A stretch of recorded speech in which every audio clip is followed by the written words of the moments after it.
Bonjour à tous, je suis Arnaud Romanet-Pérou, fondateur de la plateforme de crowdfunding immobilier Upstone et professeur de finance immobilière.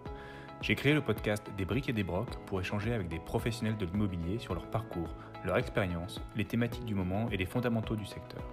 Le but de tout ça, tout simplement vous donner accès à un maximum de savoir et de connaissances sur l'immobilier. Bonne écoute! Bonjour Gaëtan, merci d'avoir répondu à notre invitation. Gaëtan, pour contextualiser un petit peu, tu as assisté à mon cours il y a quelques années à l'ESCP de finance immobilière et tu m'as refait un petit coucou l'année dernière pour proposer d'intervenir sur ton domaine qui est l'investissement dans le commerce, Ouais. ce qui a mené à une intervention dans le cours de l'année dernière. Tu as réagi au post qu'on a fait sur la fin du commerce en tant que spécialiste. On t'a proposé de discuter un petit peu du commerce, de l'investissement dans le commerce et ce qui nous amène à discuter aujourd'hui. Est-ce que tu peux te présenter un petit peu, présenter ton activité, ce que tu fais et pourquoi tu as accepté de Ouais, venir en discuter? bien sûr. Effectivement, j'avais fait un petit coucou après quelques années après avoir assisté à l'électif immobilier du SCP. Aujourd'hui, je travaille chez FNA Asset Management, qui depuis à peu près 4 ans, c'est un asset manager spécialisé en commerce, qui a été créé il y a à peu près 4 ans dont l'activité principale est un fonds d'investissement sur des commerces en centre-ville un peu partout en France. Donc, c'est notre activité principale. Et donc, pour le compte de gros investisseurs institutionnels de type assureur, on a investi depuis ces 4 ans sur à peu près 120, 130 boutiques pour à peu près 300 millions d'euros. Et donc, évidemment, on suit avec attention les différentes tendances en matière d'investissement en commerce. Et forcément, quand j'annonce que c'est la fin du commerce et que le e-commerce va tout ravager, tu réagis promptement pour annoncer que tu n'es pas complètement d'accord. Et le but du poste, tu l'as bien compris, c'était aussi de susciter un petit peu le débat. Mais c'est l'occasion de provoquer cette discussion, donc je suis ravi qu'on en discute. C'est Euh, avec pour recontextualiser, donc on parle beaucoup du e-commerce, on parle de grosse croissance des chiffres du e-commerce.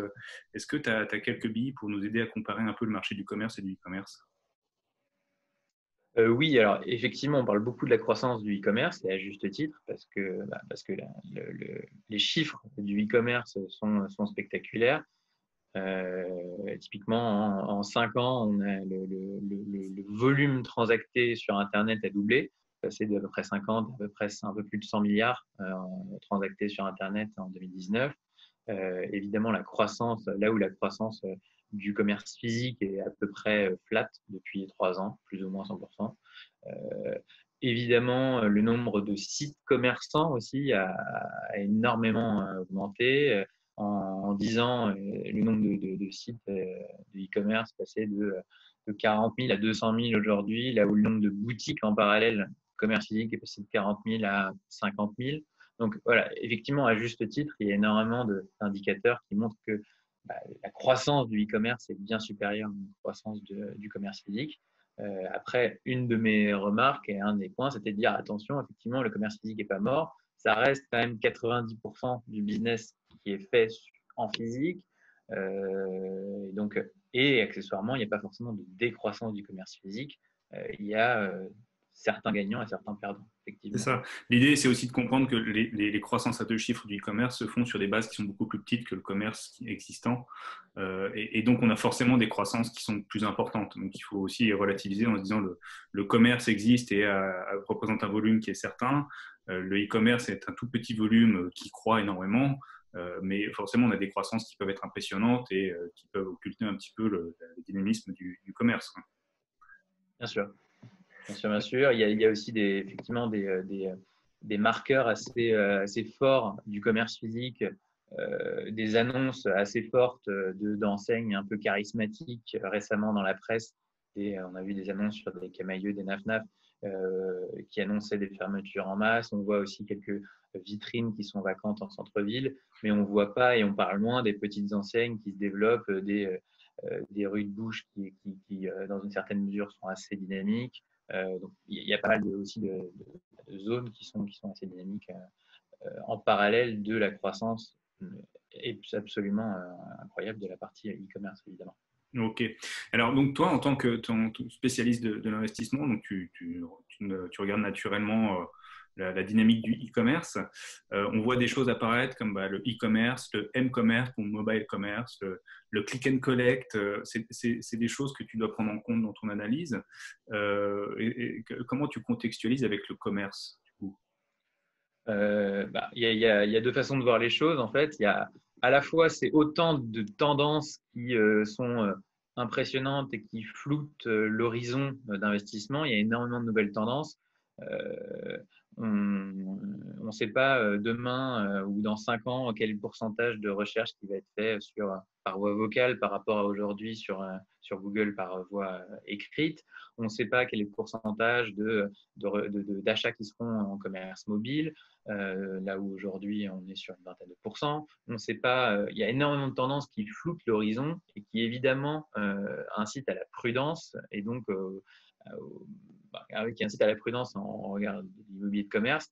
Après, une autre façon de voir les choses est aussi de se dire, essayons d'être spécialistes du commerce. Et là, il y a un intérêt à avoir des acteurs un petit peu comme nous chez FNE, où on fait vraiment que du commerce, à avoir une analyse fine et à investir dans des boutiques et dans des actifs qui justement permettent à répondre à tous les usages et à toutes les tendances du commerce de demain. Oui. Donc, typiquement, si je prends l'exemple du click and collect, là où il y a 10-15 ans, on pouvait voir des gros réseaux de magasins qui avaient des points de vente. Donc, concrètement, ça servait vraiment à réaliser du chiffre d'affaires. Aujourd'hui, les boutiques ont beaucoup plus d'usage. Ça sert évidemment de point de vente toujours, mais ça sert aussi de lieu de visibilité, ça sert de lieu de click and collect, ça sert de lieu d'expérience. Et on anime une communauté de fans autant qu'on fait de la réclame sur des clients. Et du coup, les enseignes se développent moins, mais mieux. Et charge à nous d'identifier les endroits où les enseignes qui se développent vont se développer. Je Donc, prends toujours l'exemple en général du dynamisme du retail pour dire que face au e-commerce, le commerce se réinvente doucement et doit proposer plus une expérience qu'un acte de consommation pure.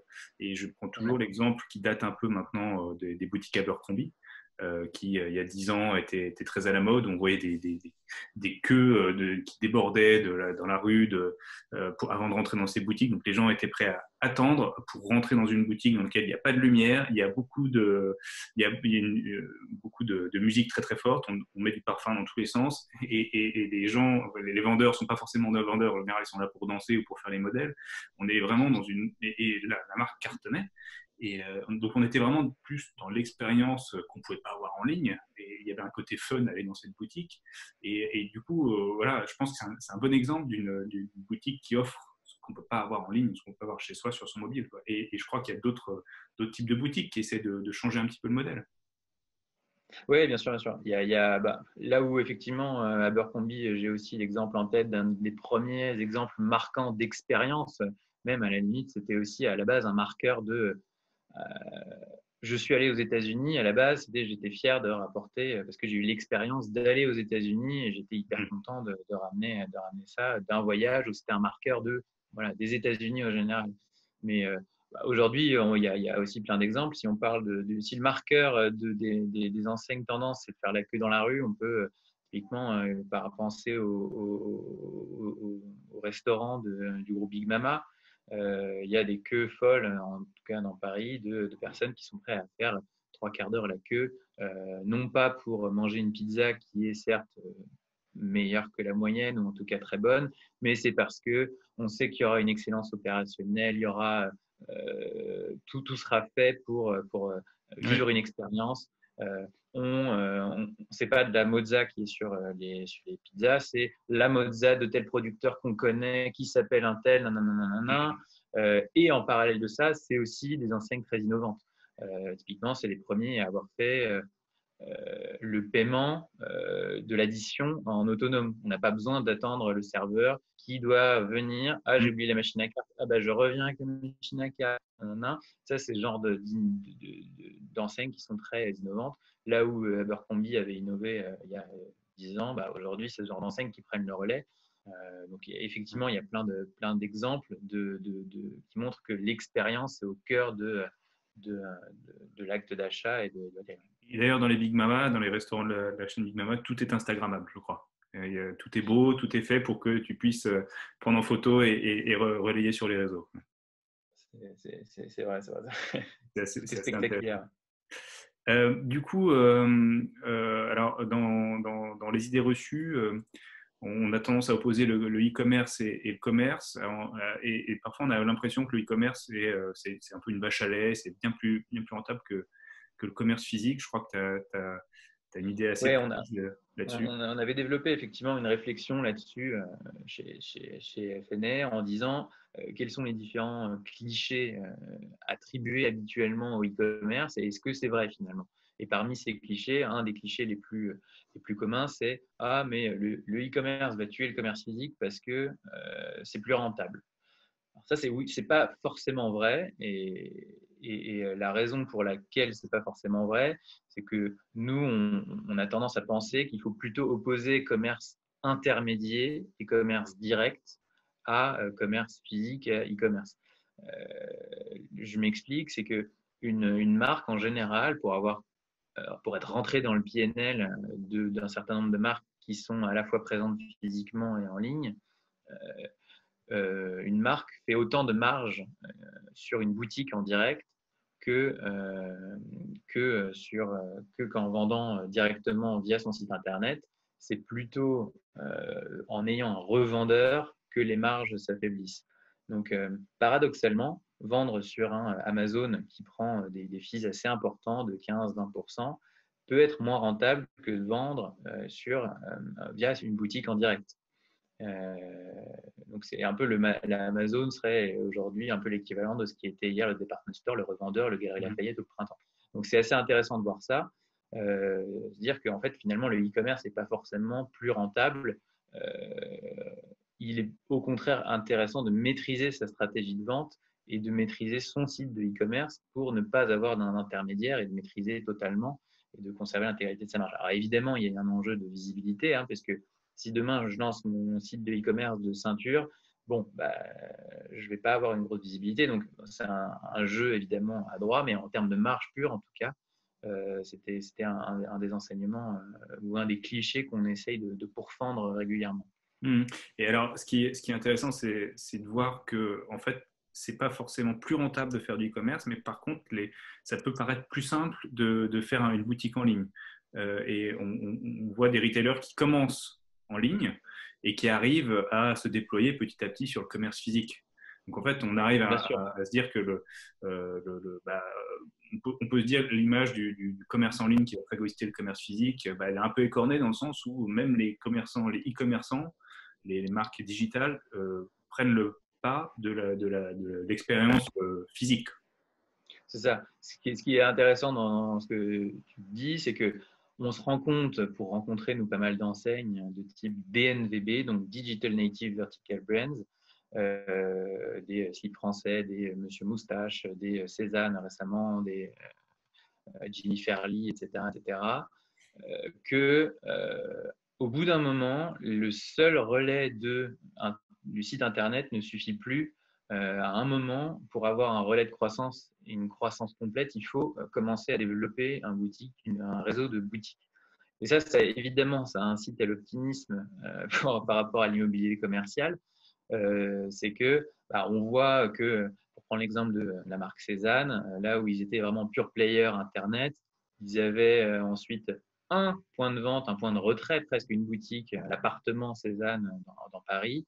Et depuis quelques mois, quelques années, ils commencent à développer un réseau physique dans plusieurs villes de province. À Aix-en-Provence, il y a une petite année. À Lille, très récemment, ils ont d'abord testé en pop-up, puis ils viennent de signer un bail commercial. Un deuxième point de vente à Paris, etc. etc. Et c'était le même cas 3 ans plus tôt pour le slip français.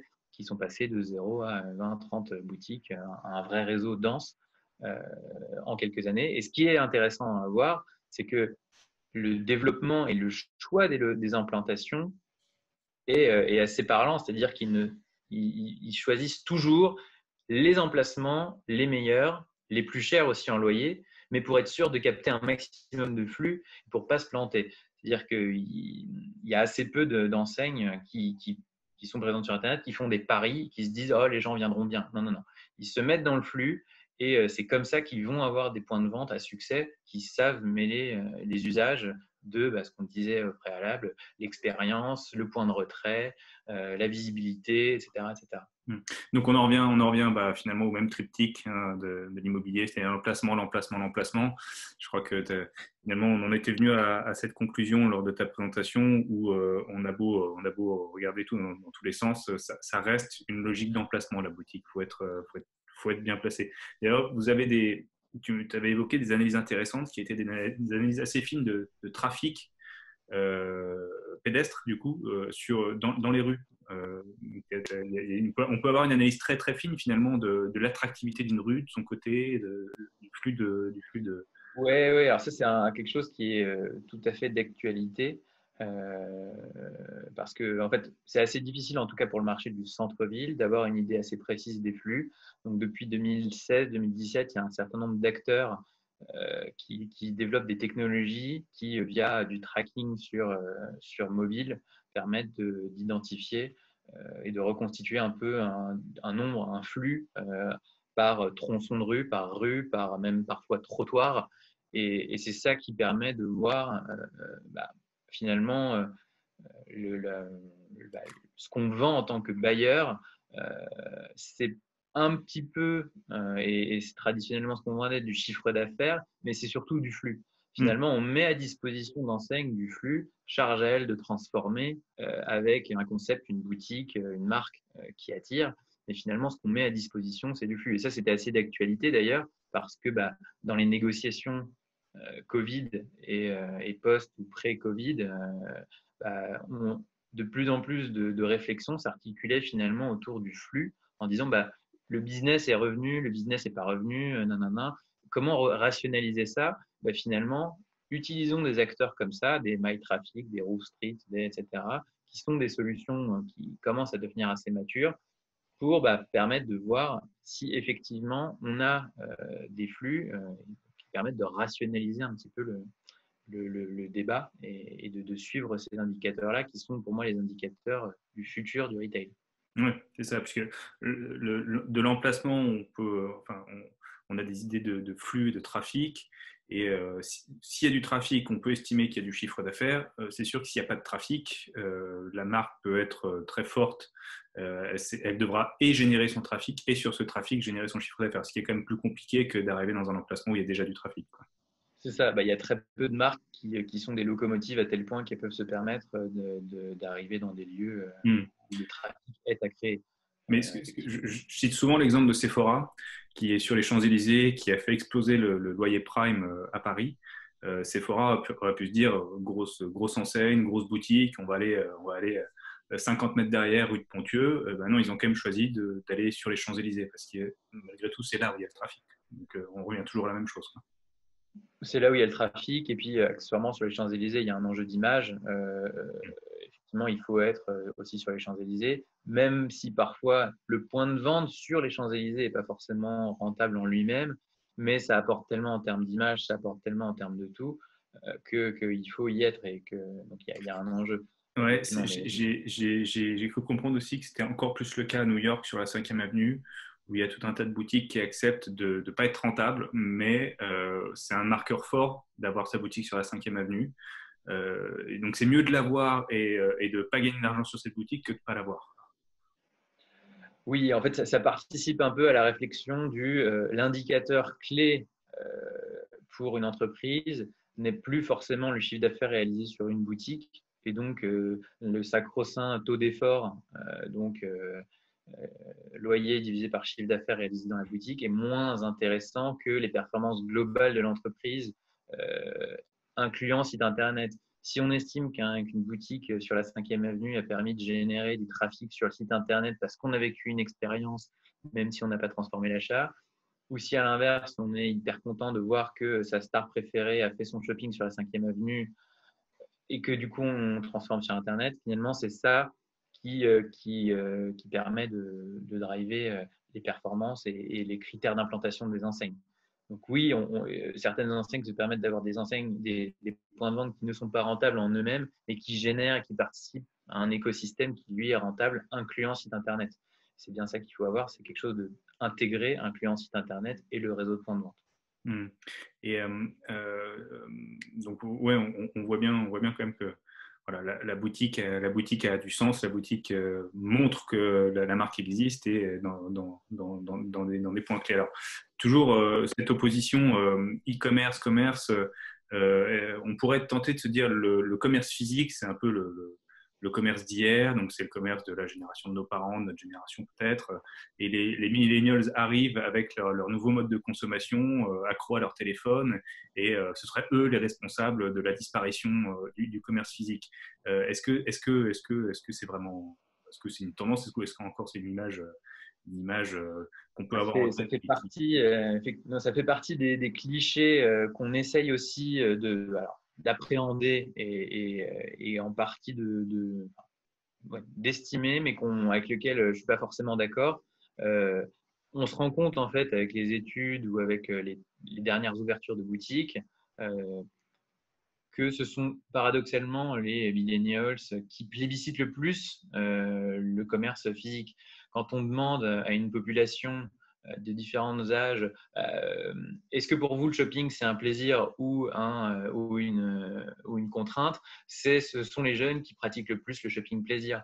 Quand on demande telle enseigne à Amazon, voulez-vous qu'il ouvre des réseaux de magasins physiques, ce sont les millennials qui plébiscite le plus, oui, on veut des réseaux de magasins physiques. Donc, dire que les millennials ou les jeunes générations au sens large vont tuer le commerce physique parce qu'ils n'achètent que sur Internet, c'est pas forcément vrai. C'est plutôt l'analyse plus fine qu'on a, c'est que ils ont une expérience globale incluant Internet qui part sur Instagram, sur TikTok, etc. Plus de régime d'influenceurs, mais sur la partie réseau physique, ça reste très important pour eux, voire plus important que leurs parents, d'avoir des relais physiques. Mmh. Donc en fait, pour englober un petit peu tout ça, il y a du boulot au niveau des retailers finalement pour essayer d'être omnicanal, comme on dit, de pouvoir capter de l'attention en ligne sur les réseaux, de pouvoir éventuellement faire du commerce en ligne, mais sans oublier le commerce physique qui, lui, va offrir quelque chose un petit peu au-delà de la pure acte de vente. Donc, est-ce que c'est pas ça finalement les gagnants de demain ou comment on peut interpréter le retailer de demain? Si, tout à fait. C'est exactement ça. A priori, en tout cas, les recettes pour les retailers qui se développent le plus, c'est les retailers qui résistent le mieux à la crise du Covid et hier qui résistaient le mieux à la croissance du e-commerce. C'était ce type de retailers, ceux qui ont compris qu'il fallait un process intégré. Un exemple connu, et en tout cas une étude de cas connue, c'était souvent d'opposer H&M à Zara. Zara qui dès le début a embrassé le commerce physique, a intégré même tout son réseau de logistique pour que il n'y ait pas de porosité entre, si je prends l'exemple par exemple de la gestion des stocks, on peut savoir sur Internet quel est le stock dans un magasin et Zara, le jour où si on va dans le même magasin et qu'on dit est-ce que vous l'avez en stock, c'est la même source. C'est-à-dire que le vendeur va voir presque sur le site Internet et c'est la même source. Chez H&M, ils ont mis plus de temps, par exemple, à développer des outils intégrés et encore en 2015-16, quand on disait bonjour, est-ce que vous l'avez en stock, le vendeur disait bah, attendez, je vais voir en réserve. Et donc, ça, c'est des différences assez flagrantes en termes de stratégie. Et la résultante, c'est que H&M, alors avant la crise du Covid, mais en tout cas H&M jusqu'en 2018-2019 avait tendance à, sur ses magasins traditionnels, réduire la voilure, là où Zara continuait à monter en puissance, à gagner en chiffre d'affaires, à faire du plus 10, plus 15% de chiffre d'affaires à périmètre constant. Et ça, c'était lié au fait ils ont très bien intégré la partie e-commerce. Effectivement, ok. Tu as parlé du Covid, du coup je me permets de rebondir. Vous, comment vous voyez l'effet Covid du coup sur le commerce? C'est hyper complexe, on n'a pas encore de réponse. Voilà, on vient d'être confiné, mais comment vous appréhendez les choses? Alors, bon, évidemment, hein, pour des investisseurs dont le business consiste à louer des commerces à des commerçants, c'est une période compliquée. Après, ce qu'on estime à ce stade, et encore une fois, on n'a pas le recul, c'est que ça reste, on espère, conjoncturel et que le Covid va jouer le rôle d'accélérateur de tendance dans la mesure où on voit quels sont les commerces les plus résilients, ceux qui arrivent le mieux à résister. Ça dégage aussi certaines tendances, des retours plus à les commerces de bouche, les expériences, etc. Les commerces qui reprennent le plus sont finalement ceux qui ne peuvent pas être substitués par un achat sur Internet. Et accessoirement, un peu d'optimisme quand même, parce que quand on a été déconfiné en mai-juin, les chiffres de reprise du commerce ont été relativement bons, que ce soit en termes de fréquentation, de chiffre d'affaires. Les troisièmes trimestres ont été plus ou moins corrects. Même en termes, nous, de paiement des loyers, finalement, il y a évidemment eu des discussions sur le deuxième trimestre, mais sur le troisième trimestre, les paiements ont repris et les chiffres d'affaires ont été plus ou moins au rendez-vous sur les commerces qui avaient prévu le coup et qui étaient relativement dynamiques. Donc, voilà, évidemment, on croise les doigts pour que ça ne devienne pas quelque chose qui s'enlise, qui devienne structurel, mais bon, globalement, en tout cas, ça conforte notre opinion selon laquelle il faut être des spécialistes du commerce pour investir dans des commerces, dans des actifs qui peuvent permettre de surmonter les défis. Ouais. Et peut-être des actifs avec des marques derrière qui savent s'adapter à des conditions un peu difficiles, qui peuvent faire une partie de commerce en ligne ou de click and collect. On voit, là, je vois depuis hier que les boutiques essaient de s'organiser aussi pour pas complètement s'arrêter et proposer de la livraison ou proposer du click and collect ou on appelle pour acheter tel jouet chez le marchand de jouets et on peut venir le chercher. Donc voilà, je crois qu'il faut aussi choisir sa coque, comme tu dis, sa structure pour qu'elle puisse supporter ses activités et donc continuer à générer du chiffre d'affaires même quand les choses sont un peu plus compliquées. Oui, voilà. Et plus que le choix du locataire, c'est aussi le choix de la coque et de Oui, l'écrin qui permettent de répondre à plusieurs enjeux. C'est sûr que si on achète une coque qui ne peut que se prêter à une activité, on est forcément dépendant d'une activité qui, le jour où ça va moins bien, ça devient compliqué. Alors que quand on achète on se concentre sur des investissements dans des lieux de flux ou dans des cellules multi-usages, multi-locataires potentiels, forcément le nombre de prospects potentiels augmente et on est un petit peu moins inquiet sur la santé des actifs commerciaux dans lesquels on investit. effectivement. Alors si on a regardé un petit peu les commentaires qui a été fait sur ce post LinkedIn. Bon, tout le monde s'accorde à dire qu'en gros, pour résumer un peu notre conversation, hein, le commerce ne meurt pas, il se réinvente. Moi, j'avais envie de dire, oui, ça a toujours été le cas. On a eu des phases peut-être un petit peu plus calmes. Là, on a a priori une accélération, mais on a une notion de commerce, une notion de retail et de marque qui évolue, qui doit proposer des expériences, qui doit s'adapter à des contraintes qui sont fortes comme celles qu'on connaît aujourd'hui. On peut tirer la conclusion aussi sur le bureau aujourd'hui, qui est un marché un peu chahuté. Mais en tout cas, voilà, la conclusion, je crois que tu seras d'accord, c'est que le commerce ne va pas disparaître en un claquement de doigts. Il va profondément évoluer, mais que voilà, il y a toujours de la place pour le commerce physique. Il y a bien sûr toujours de la place pour le commerce physique. Les acteurs vont probablement changer. Il y aura probablement une rotation des acteurs. Euh, Effectivement, plutôt que le commerce en général, il faut identifier et parler des gagnants du commerce de demain et des perdants. Et évidemment, à l'intérieur, voir quel est l'avenir d'une boutique traditionnelle versus quel est les craintes de la boutique du futur. C'est plutôt ces questions-là qui sont intéressantes pour des retailers et ou pour des investisseurs immobiliers, bien sûr. Donc c'est super. Donc il y aura toujours de la place pour l'investissement, de l'investissement et de la boutique. Donc on reste optimiste. On reste optimiste et on fait ses courses de Noël dans les rues commerçantes en plus de commander ou de regarder sur Internet. Exactement, on essaie de soutenir ces petits commerçants. Super. Écoute Gaëtan, merci beaucoup pour cette discussion. C'était super intéressant. On a abordé plein de choses. Merci pour votre écoute. Si l'épisode vous a plu, n'hésitez pas à le partager avec 2 personnes de votre entourage. J'ai plein de thèmes à aborder et de personnes à interviewer. N'hésitez pas à me contacter sur LinkedIn pour m'indiquer les sujets que vous aimeriez creuser. Vous pouvez aussi les ajouter en commentaire ou me les envoyer par email sur contact@upstone.co. À très bientôt.